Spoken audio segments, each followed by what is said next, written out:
Bouncerye burger steak with french fries. Gagawa muna tayo ng gravy. Maghalo lang tayo ng cornstarch at saka tubig. Depende na sa inyo kung gaano kadami. At haluin nyo lang ng maigi para walang buo-buo. Maglagay tayo ng toyo, konting asukal. Yan ang magpapakaramelize ng sauce ninyo, itong asukal. Kaya wag nyo siyang kalilimutan. And magdagdag kayo ng seasonings na depende sa inyo kung ano yung gusto nyo. Paminta, wag nyo rin kalilimutan. Pampawala umay at para lalong sumarap.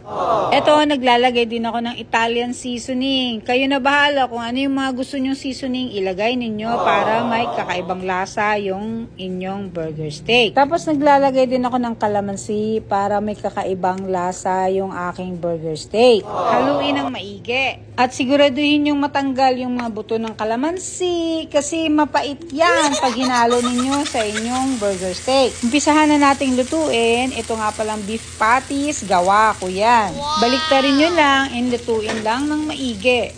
At ito, dito sa gilid ng burger steak na luto, dito ko rin ilalagay yung french fries. And pag naluto na yung french fries, idagdag nyo na yung gravy kanina na ginawa natin. And ito, pinaka-secret ko sa aking gravy para lalong sumarap, magdagdag lang kayo ng konting butter. Kasi yan ang magpapabalanse at magpapalasa ng inyong burger steak. Haluin nyo lang paminsan-minsan para hindi siya masunog. And para siguradong maluto din yung french fries nang hindi siya sunog.